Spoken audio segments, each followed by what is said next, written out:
Hello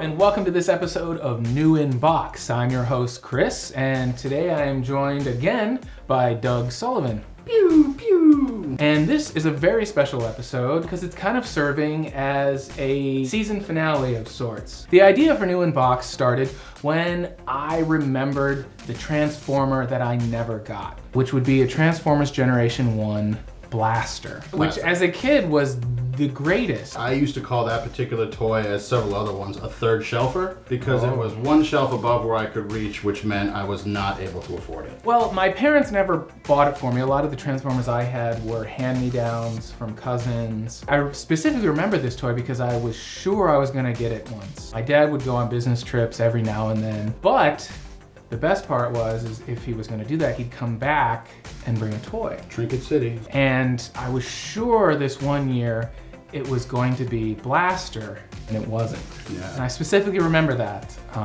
Dad.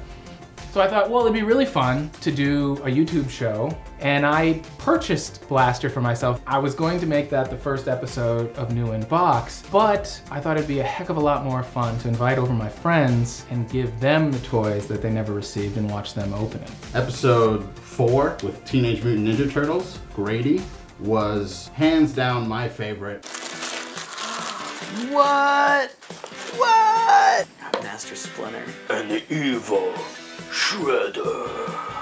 We have to stop these turtles. Wow. The Green Machine gonna rock the town. Alright, seen the turtle get down. That Ghostbusters gun with its sort of penetrating squeal still wakes me up once in a while. Everything Ghostbusters is fantastic, and I was so excited to have the Ghostbusters toys, and it was such a fun episode, except for the sound.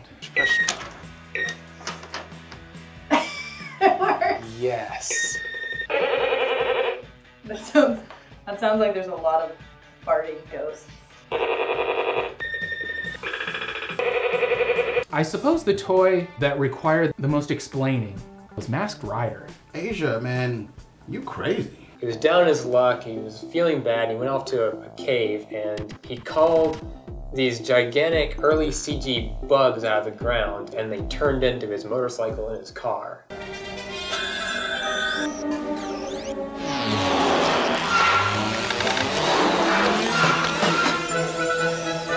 We've done an Ecto Cooler, we did several versions of Crystal Pepsi. The new version was much better.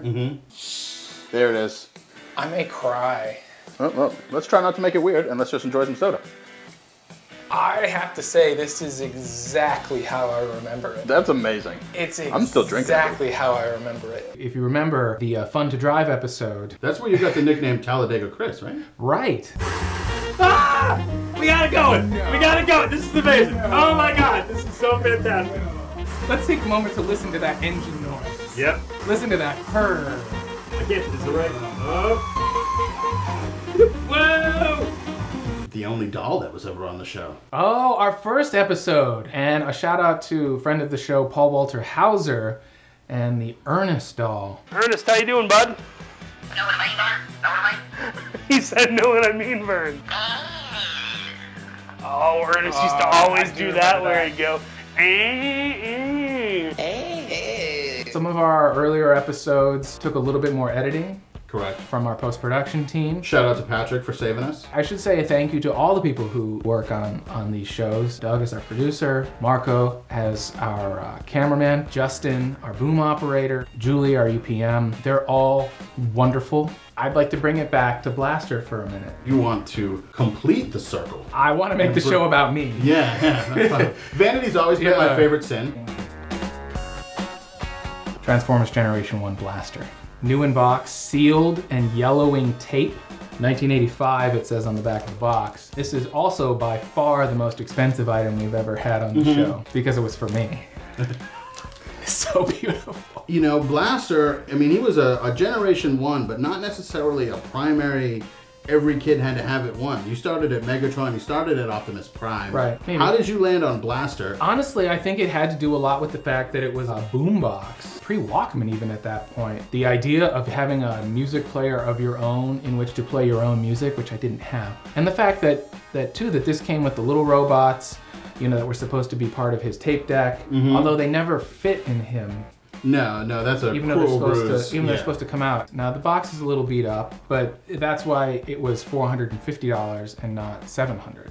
3 robot points. I mean, that's basically half a Bitcoin. It's better than the peso. Yeah, oh, easily. On the back of this box is this incredibly killer animation it's fantastic. of a Star Transformers war. The question I have with it is, if we want to talk about looking into the deeper meaning of this show, Amy Poehler's book, Yes Please, has a line in there about the fact that we should forgive our parents for the things we never received. As I apply that to New in Box, I'd like to take that a step further and say we should thank our parents for the things we didn't receive. Okay. Because I think those things made us yearn for something, made us work for something in a lot of cases. Daydreamed about the thing. Right. You know, how did that affect our creativity? How did that affect what we like as kids, as teens, as adults? Right, how did it affect our general understanding of supply and demand in the capitalistic nature of society? We live in a time where you can find and get anything on the internet. Look, I could find the toy I didn't get 25 years ago. But one internet search away. One internet search away and a couple $100, and it's at my door. Is that right? Should I have it? Do I deserve it? Dad? So in a society where everything is at your fingertips, I don't know. In the culture of now, do we need everything? Which is a weird question to ask when the toy that I've always wanted is sitting in front of me and I've got a knife to open it. Should I open it? Where do I go from here? Is this Schrodinger's transformer? Whereas Is my childhood alive or dead? all of your dreams currently are alive and dead at this moment. Once you open it, will you then be disappointed ongoing, or will you finally have completed a circle and feel a fullness that you lacked as a kid? Well, that's a good point, but let's find out.